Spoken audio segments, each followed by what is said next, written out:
Hey guys, what's up? It's Stacking Chairs, the youth ministry podcast, all about serving in youth ministry, whether it be youth group or youth camp, whatever God has you serving in, that's what we're talking about. I'm one of your hosts, Josh Balhamus. I'm joined by my fellow host and chair stacker. Yeah, Kyle Gray. Josh, did you ever notice the things that we have in the background? I did because I set them up. Oh, that's right. That's right. So we've rearranged the bookshelf. Yeah, we've done some different things. And we have little chairs back there. It's been a fun thing to do. But you're going to unscrew your microphone. You're going to unscrew my microphone.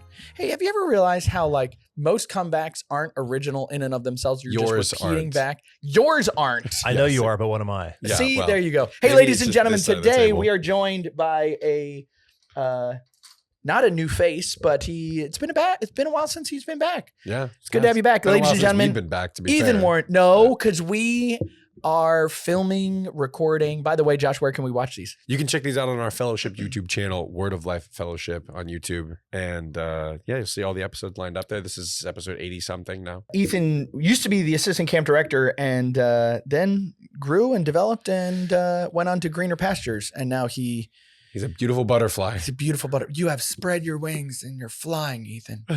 Good. Hey, I was thinking about this when you said discipleship or fellowship. So I was out at a life discipleship, whatever, discipleship. Same thing. Yeah, same difference. I was out at a children's ministry and we talked about our scholarship program. I don't think you were with me on this one. Okay.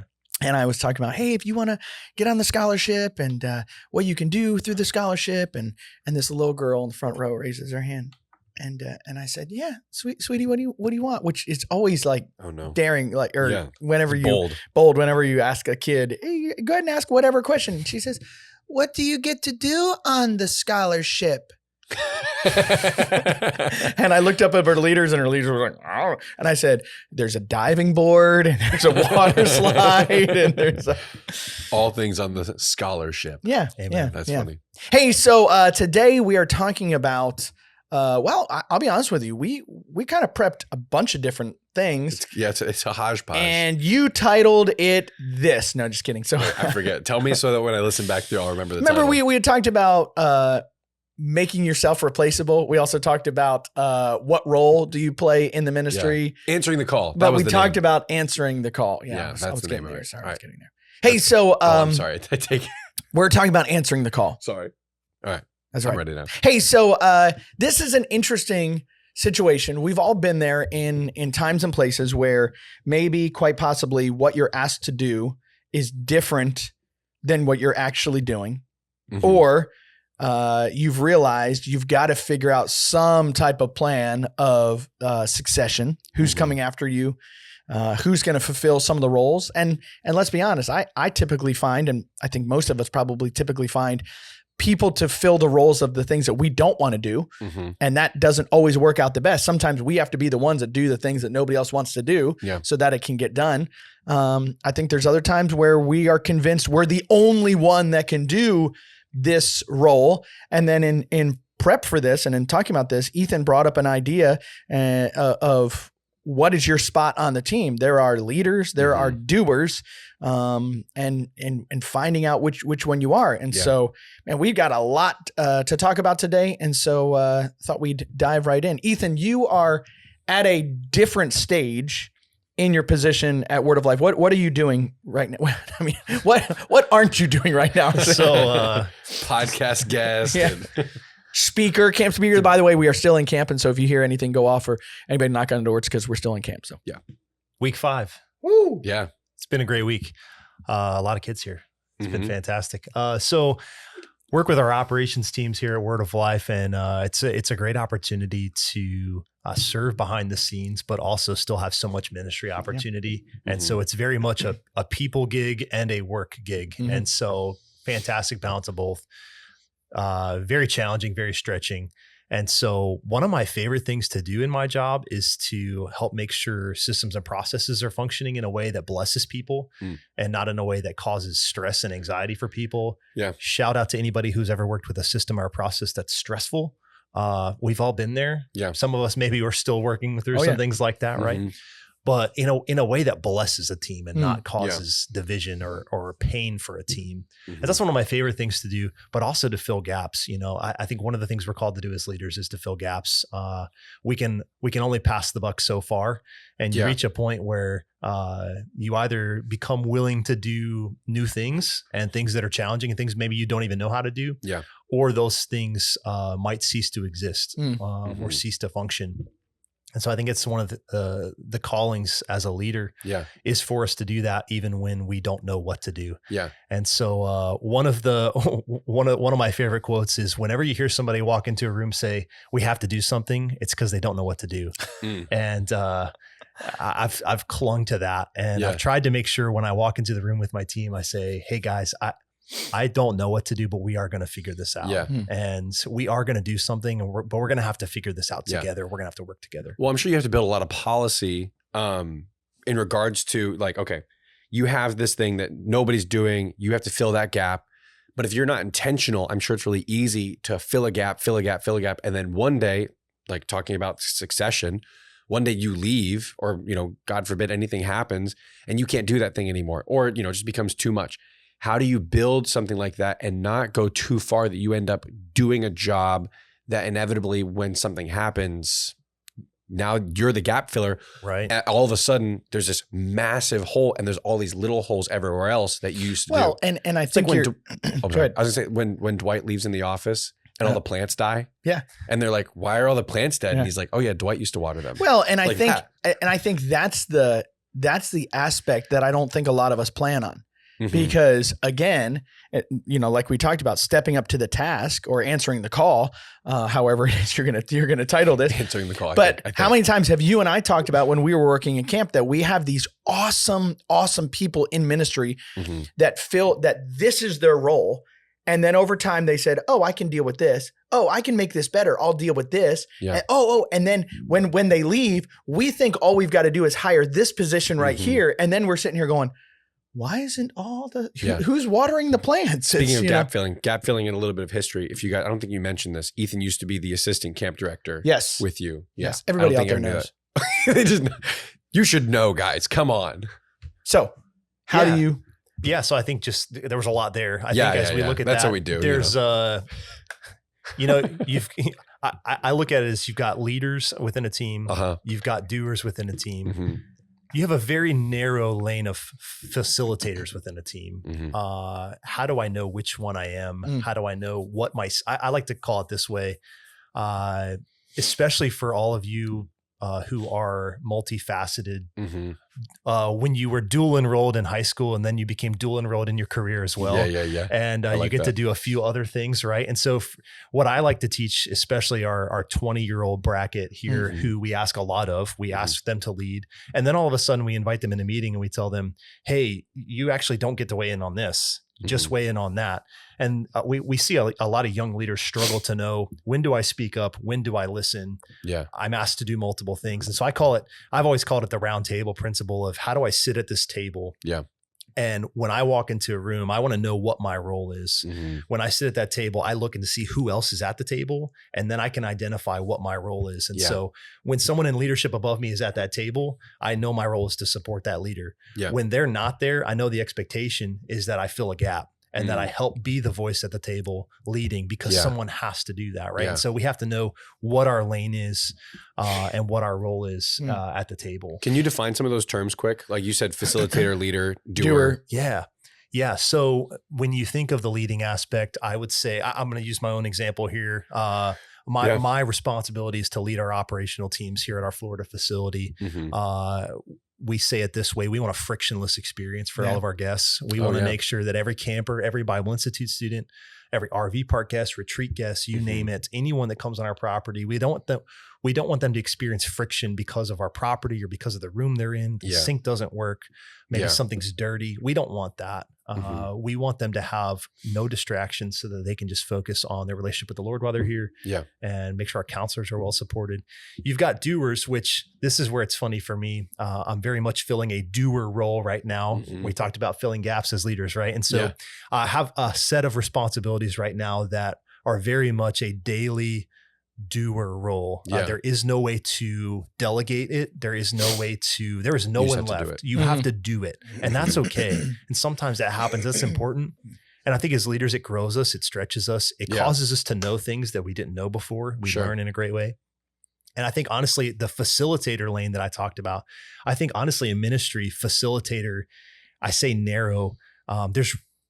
I don't think there's much room for being a facilitator in ministry. And maybe that doesn't hit right with some people. Maybe you're like, no, I'm very much a facilitator. I would be open to listening to that. I'm sure there are certain roles that are good for that. But when we creep into the realm of facilitating, we could quickly find ourselves, we're no longer leading and we're also no longer doing. Mm-hmm. We find ourselves just redirecting responsibility. Yeah. And it can lead us to a place of stagnant. Mm. And I think that's a danger within ministry. And so I think we always want to make sure that we have a clear understanding of what we're leading and what we're doing within our teams. Well, and I think there's I don't want to call it a trend. I think it's, but I think it's a direction that I watch a lot of people go. I want to be a manager. Mm-hmm. I want to be a leader. But then I realize the buck is going to stop with me. Mm-hmm. Yeah. The responsibility is going to stop with me. At the same time, now that I've gotten this position, it's really hard to make somebody, once you make them a leader, to just make them a doer. Mm-hmm. And it's a little bit of pride in me that doesn't want to just go be the doer. And so, well, let me just be a facilitator. Let me just be like a manager of this thing. And really all that is, and I'm just going to call it what it is. When I hit those times, I'm not saying for you, I'm saying when I hit those times, it's fear. It's a little bit of cowardice. Sure. Yeah, because, listen, I still remember the times that early on in our camping, team when we were developing and the boss walked in and he wanted us to have the answer and there was fear there. What if we don't give him the right answer? But that's where I would say, hey, and by the way, if you're a leader of leaders, man, I'm so thankful for a boss that held us accountable, but loved us through it and worked with us through those things. I mean, how many times did Rich walk in and he knew the answer? And sometimes even we knew that he knew the answer, but he let us work it out and figure it out. And there were even times we ended up with a slightly different result than what I think he would have preferred. Yeah. But it wasn't wrong. And so he let us do that. Yeah. At the same time, can I tell you, I still drive around and walk around and I still pick up trash off the ground. You know why? Because the trash has to get picked up.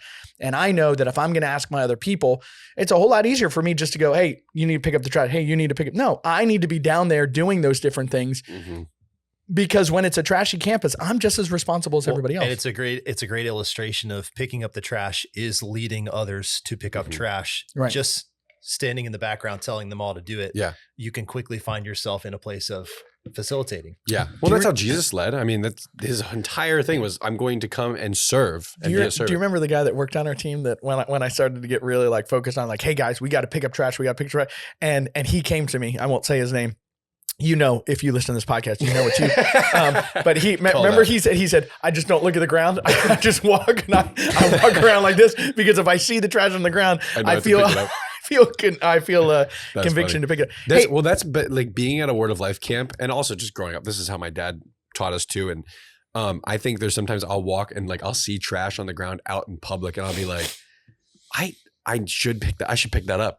There was a time though, like there's some stuff that's really gross and I'm like, I'm just going to tell someone that's there. Like my daughter picks things up and it's not out of the desire to help. It's a desire of curiosity. And she's picked up some nasty things in the store and I've had to go wash her hands. And I'm like, all right, there's limits. All right. Listen, at camp, there's no my oldest daughter, Haley, when she was young, I mean, she struggled with sin. She picked up a cigarette butt on the playground and she put it in her mouth. The whole thing. And I was like,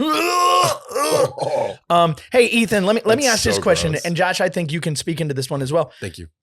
As our guest, I'm asking our guest, but okay. Why don't you just text him the question so he can ask? Yeah. I want to be involved. No, okay. So let me ask you this. What about those times when I see the need and I do what needs to be done, but I steal the opportunity from somebody who it's their job to get that done, or make them look bad even. On the other side, I see the need and I'm just like, whatever, I'm just going to do it, or I'm going to do it. And then, hey, did you all notice I did your job for you, and kind of like, how do you work through that as a leader? Because I'm going to be honest, you are a doer, but you are a very gracious doer. I cannot honestly think of, I'm like, man, think. I cannot think of a time that I've ever had you kind of come back and, well, I had to do this, you know? Yeah, I think you're a very gracious doer, but you get it done. Well, I think of Rich. Rich jumps on the lawnmower and he mows the lawn. Yeah. So how do you balance those areas? So I had one of those right before I walked into this. Did you really? Yeah, Okay. Okay. So Name the person. on Sunday night, I should say a few days ago. A few days ago, I drove past this building and saw the side doors that got left open. It was like 11 o'clock at night and the side doors got left open. And so I went over and closed the doors. It's 11 o'clock at night. Yeah. Whatever. Close the doors, go home. Yesterday I drove by at like 9 o'clock at night and saw the doors open like 2 hours after the meeting again. Yeah. So I closed the doors because sometimes we forget to close the doors after the campers leave. Stuff happens. Stuff happens. You talking about these side ones or the back ones? Those ones. Yeah, Doesn't but this time I closed the doors and I went down and found the guy who I've told many times to make sure the doors get closed. And I said, hey man, the doors were open again. And he went, like the bane of his existence, right? Yeah. These doors. And we laughed about it a little bit, Yeah. but I did try to express it's important to me. It's important to me because we can't have animals getting in the building. Things like that. It is important, but it's also a little thing. Mm-hmm. It's a little thing, but sure. It is important. Yeah. And so this morning, right before I walked in this meeting, the doors were still open again. And so I went over and I shut the doors and I came in here, and later I'll use it to continue the teaching opportunity. Oh, we're right in the middle of the story still. But yeah, so that's funny. three times in 4 days. But what I'm not going to do is I'm not going to stop telling that person. Because it's his responsibility. Yeah. And I want to make sure that he knows that because it's important to me and because I've said it's important to me, what we need to stay committed to here is that I don't stop telling him and just do it myself and then grumble about it for the rest of the year. Oh yeah. Well, you also build because resentment. then what's going to happen for him is he's going to think it's no longer important. He's going to move on to other things. Right. Yeah. I'm just going to do it. I'm going to build resentment. And before you know it, it's like somebody I interacted with a year ago. I had been processing a report incorrectly and it had been frustrating this person for about 5 years.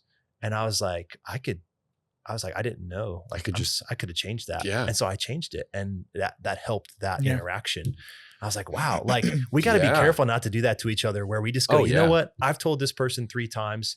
The 4th time I'll be angry. I won't be gracious. No, the 4th time you'll be gracious. And the 5th time you'll be gracious. And the 6th time you'll be gracious. Because if you don't, you'll just end up building resentment and you'll stop talking to that person. And I think I saw a video the other day of a guy talking to parents, and he talked about how his son was writing with these rocks on the sidewalk, and you could like write it and then it would just wash away.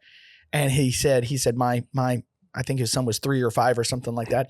He said, my son got the idea of, I can write on anything and it comes off and it's just kind of like fun. And he said one day I was walking home or walking around and I see my son writing on the side of my car.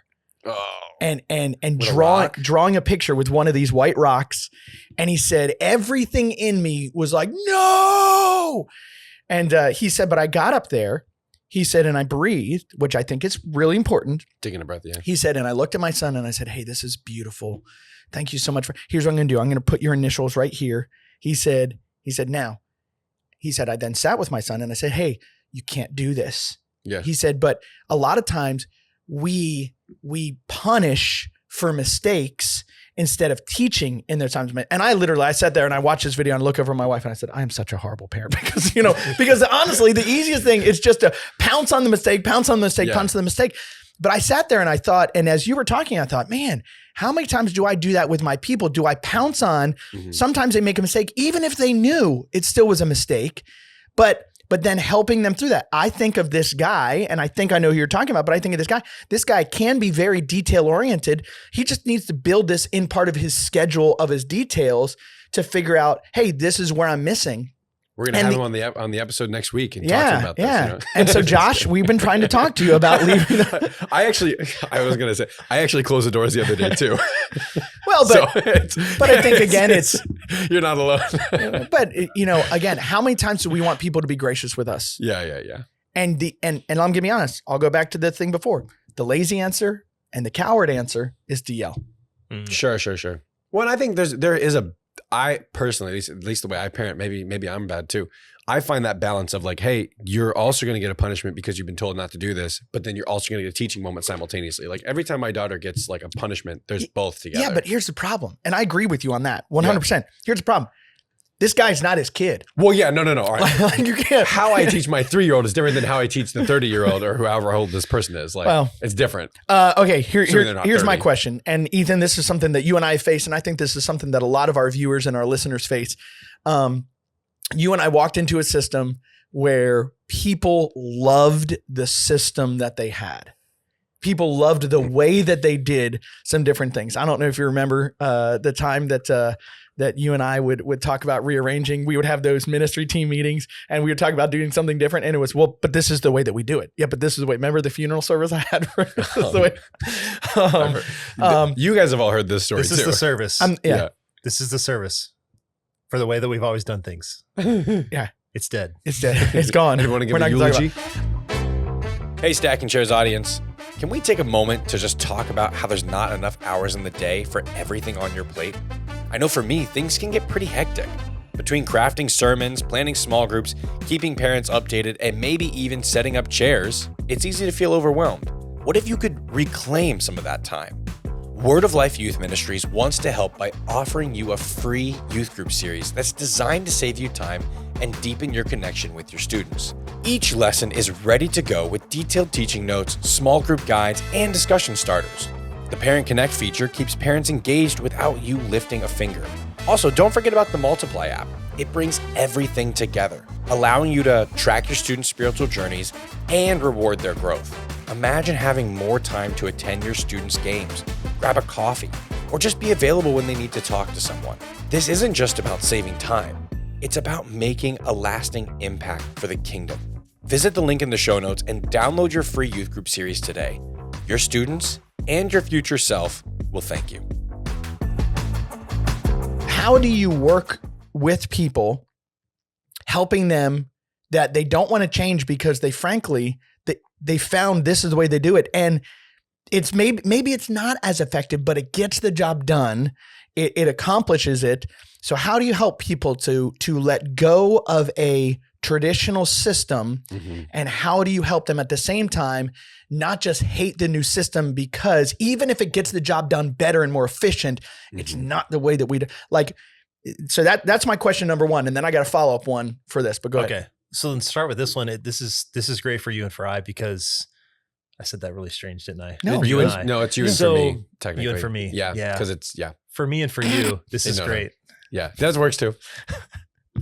Have our I and I. No, you can't. You and I have been here long enough to be on both sides of that. Yeah, we have. Where we've changed things. We've wanted to change things, maybe even still want to change some things, but we've got a whole nother generation of people on the other side of us who are saying, why are you doing that? I want to do it this way. And we're like, no. Like, you can't do it that way. Right. We do it this way. Yeah. Right. And so we've been here long enough to see both sides of that. And I think a lot of middle level leaders are in the same type of boat of like, I've got it on both sides of I would love to change something. Other people want to change things. And so the way I have been handling this with some of these younger guys who are taking, my old responsibilities and things like that. I'm working with a lot of people who are doing things that I used to do because I've had a few different jobs here. And so I try to be really clear with them.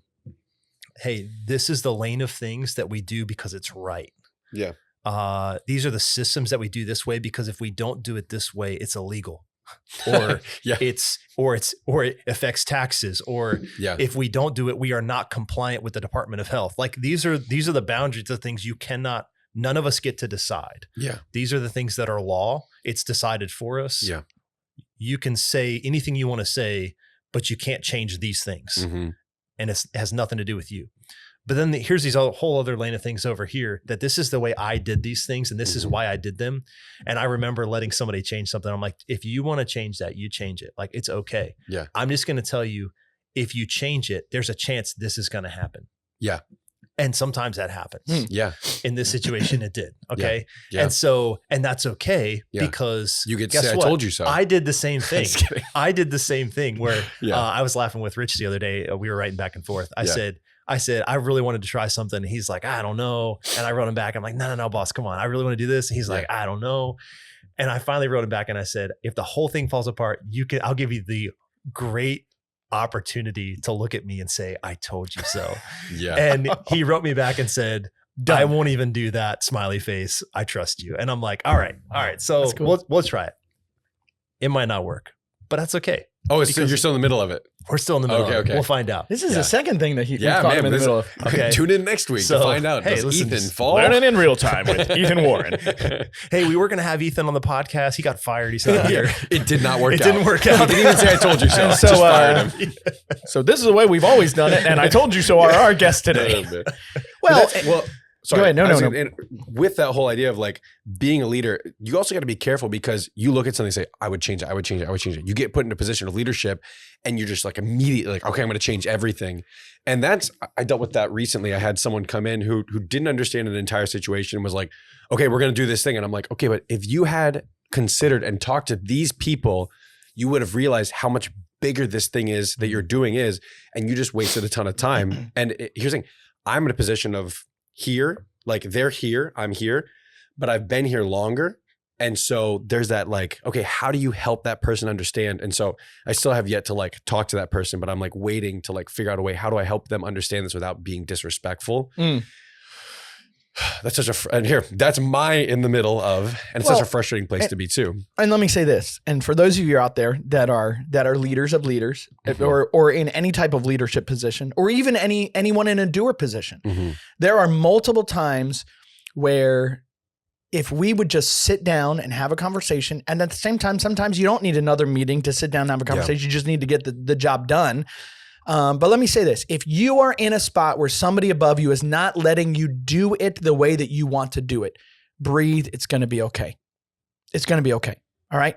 At the same time, if you are above somebody who wants to do something different than the way that you've done it for 5 years, 10 years, 5 minutes. I mean, let's be honest. We fall in love with our own systems so quickly, so fast.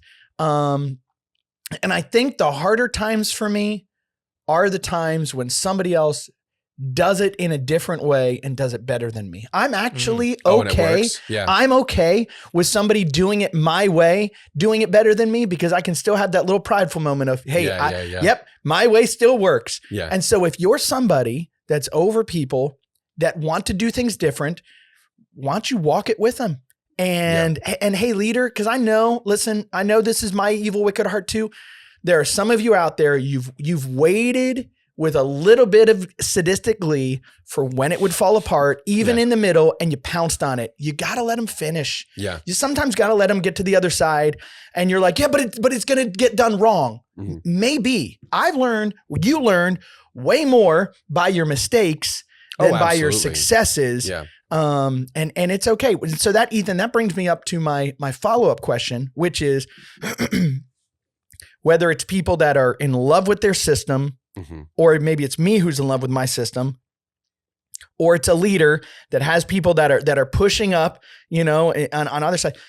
How do you know, and I know there's not a clear-cut 1, 2, 3 answer. How do you know when it's time for maybe me to move on in leadership, or the person underneath me to move on because they're just not willing to get on my page? Which I would say, again, let's be honest, there's sometimes we got it wrong both ways. Maybe both people need to leave. But is there something that you're working through and you've realized, hey, maybe it's time for that person to go, hey, listen, you're unwilling to do it the way that we're trying to get it done. Or I, as the leader, need to go, hey, maybe I need to step over and just let those people have that area.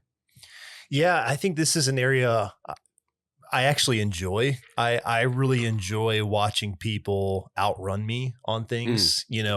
We are currently on the hunt for a team member right now in our operations teams. Hopefully it's filled by the time this episode goes. Hopefully. We're actually, hopefully not. Hopefully we're not still looking for that person. No, that's why I said I meant the opposite. Okay. Whew, that was a close one. You guys almost misunderstood each other. Segue. I enjoy being outrun. Like, for instance, when I see an application of a candidate who actually looks like they could come in and run circles around me too, I would say then bring them on. The best situation for Word of Life would be for that person to come in and be better than all of us, because my role is to not do what that person does. My role is to help that team member thrive in the body. So like when we have all of our teams working together, my job is to help us reach objectives and to reach our goals, to work in harmony, to make sure that we're staffed and we have everybody on the bus that needs to be on the bus and everybody not on the bus that shouldn't be on the bus. And that's my job. My job is not to be amazing at that job. Otherwise, one of us would be unnecessary. Yeah. And so when I look at that, I like, for instance, when we did another episode with Justin with the transition with operations and camp directing and all that.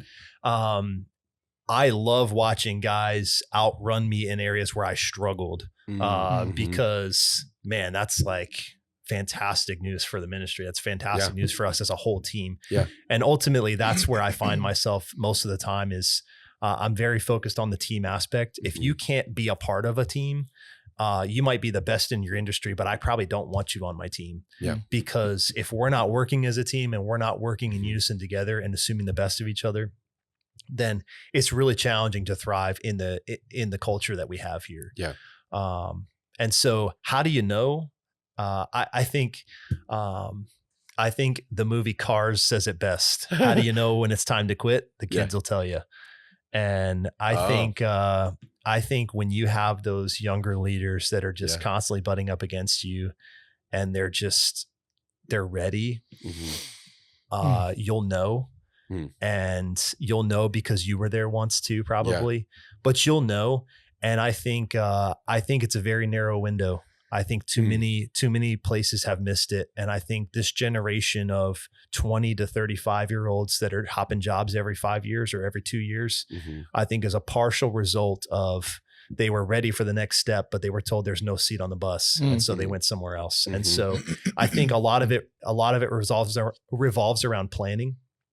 I am actively looking years down the road on our team, what seats we might have available, what seats don't exist yet, but probably will exist in several years. And how do we take somebody who's 19 now and build them up and get them the 5 years of experience and training that they need to get them in that seat 5 years from now? Yeah. Because when we don't do that, that highly capable person who's going to lead, they're going to find a different place who did the prep.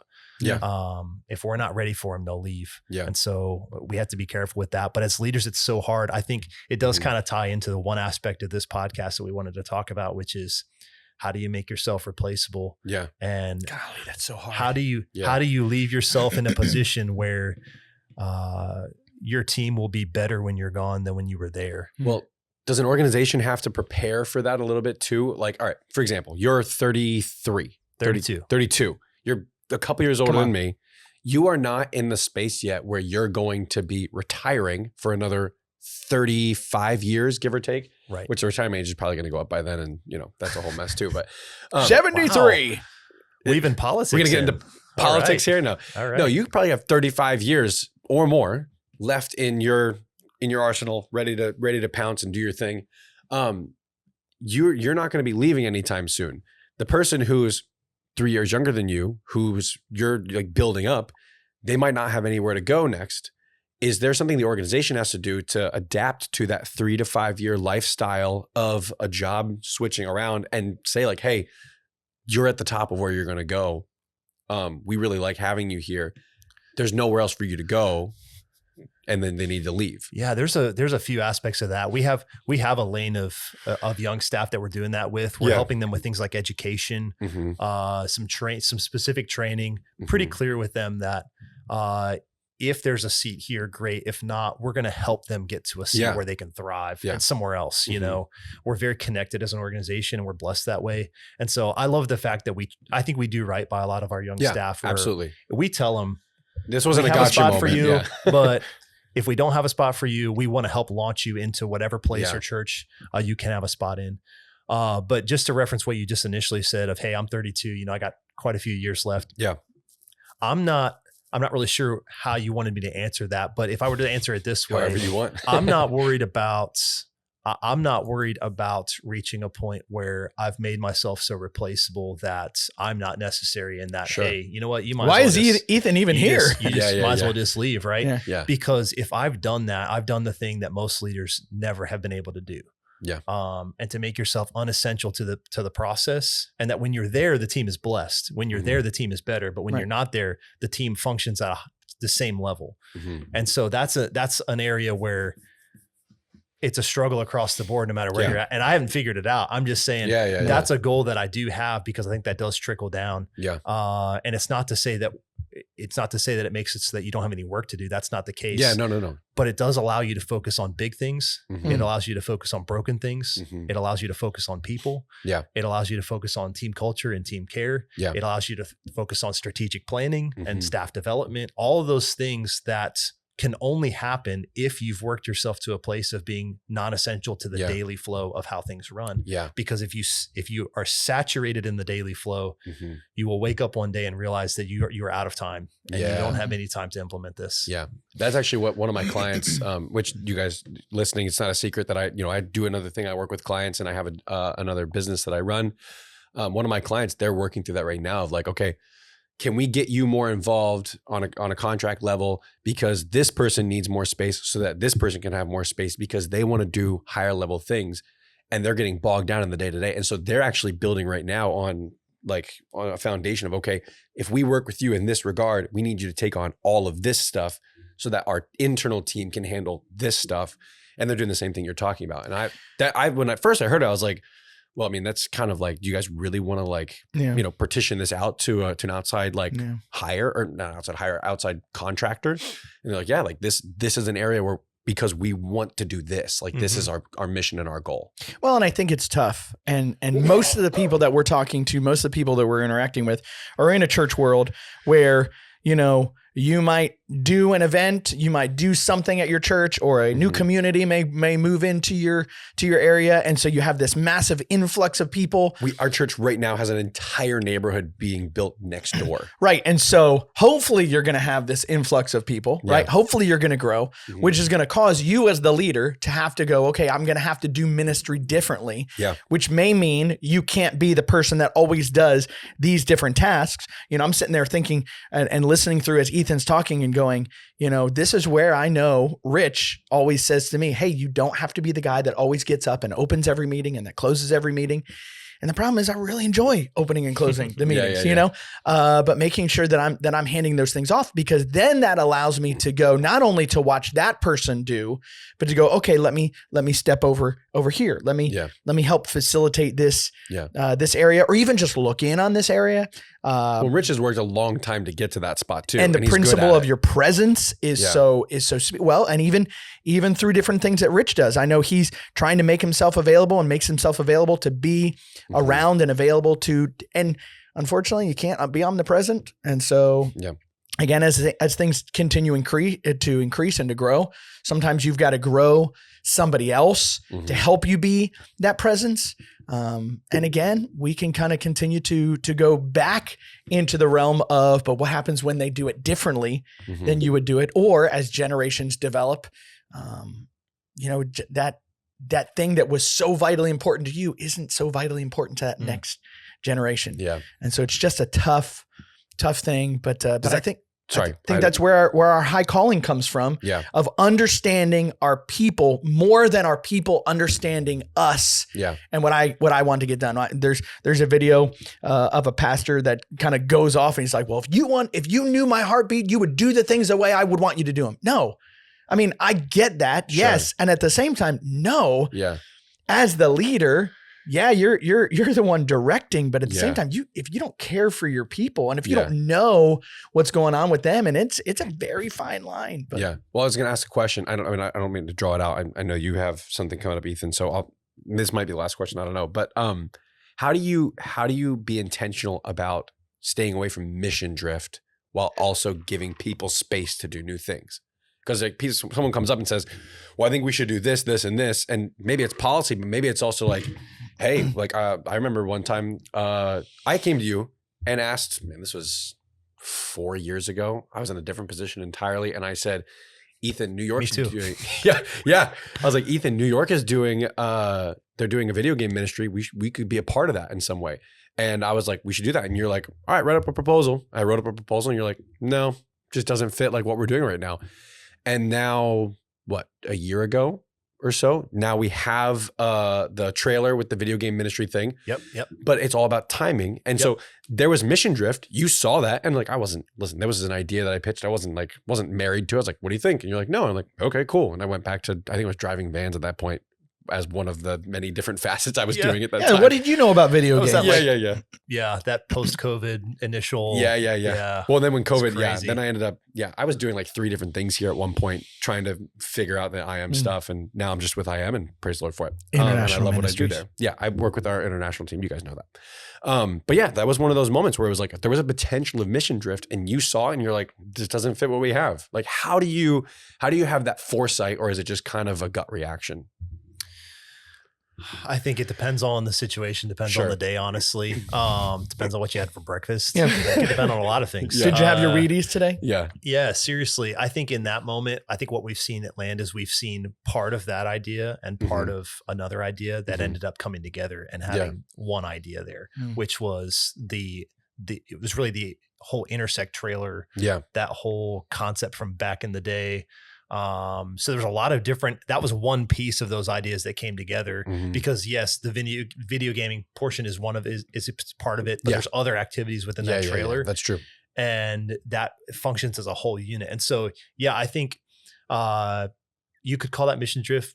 I don't know. I think at the time it just didn't fit. Yeah. There's always more ideas than we can execute. And that just was one that we didn't execute. Yeah. And that might've even just been personal preference too. Yeah. Which is fine for me. Like, you're a leader. Like, that's your job. But so then to answer the question of mission drift as a whole with young staff stepping into new roles, I mean, maybe just to put a bow on that whole thing, I think we have the next generation of staff who we're asking to lead some things, but we're still asking to do things.